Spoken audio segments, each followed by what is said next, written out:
Have you ever wondered if some of the most sacred religious traditions we follow weren't originally part of the religion at all? Well, that's the explosive question at the heart of Aidid Safar's book, Mental Bondage in the Name of God. In this explainer, we're going to break down his really radical reinterpretation of the Qur'an, unpacking his core thesis just as he presents it in the text. The author frames his entire book around this one single, powerful question. His whole idea is that some of our most cherished beliefs, the ones passed down for generations, might actually be acting as a kind of mental bondage, preventing us from seeing what the scripture really says. So, at the very center of this book is a seriously controversial argument. He claims that modern Islam is essentially a man-made Arab religion, and that it's fundamentally different from the Quran's original message. Now, our goal here is just to present the author's claims as he lays them out in his work, pulling directly from the source.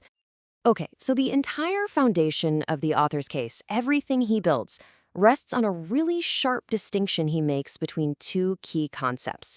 He argues that these two ideas have been deliberately mixed up over time. So according to the author, the Quran originally called for a deen, which he defines as a direct personal way of life that's all about your deeds and your personal covenant with God. But, he argues, this was later corrupted into a Shia, an organized religion with all the stuff we recognize today, a priesthood, specific rituals, man-made laws, things that, in his view, have nothing to do with the original text. So you're probably wondering, how does the author claim such a massive transformation even happened? Well, he says the key is to go right back to the original Arabic of the Qur'an. We have to re-examine the definitions of its most basic, fundamental terms, which he says were systematically twisted. And here we go, this is the absolute core of the author's linguistic evidence. He argues that these key Quranic terms were systematically changed from being about actions and states of being into physical things and rituals. So for example, salah, which is usually translated as ritual prayer, he defines as commitment or obligation. Hajj, the pilgrimage, gets reinterpreted as an intellectual challenge. And maybe the most radical one, Beta, God's house, or the Kaaba, he says isn't a physical building at all, but God's system for living. This shift for him is absolutely central to everything.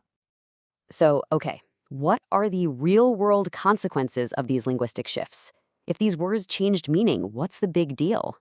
Well, according to the author, the consequences were massive. They led to the creation of entire rituals and practices that he claims are completely absent from the Quran itself. The book lays out this step-by-step theory of how this alleged corruption took place. First, he says, the meaning of the words was changed. Then, external stories, the hadith, which are accounts of the Prophet's life and sayings, were created to justify these new meanings. This allowed physical rituals to slowly replace righteous deeds as the main focus of faith. And finally, a clerical class, or a priesthood, was set up to control and enforce this whole new religious structure. And this leads to one of the book's most startling claims.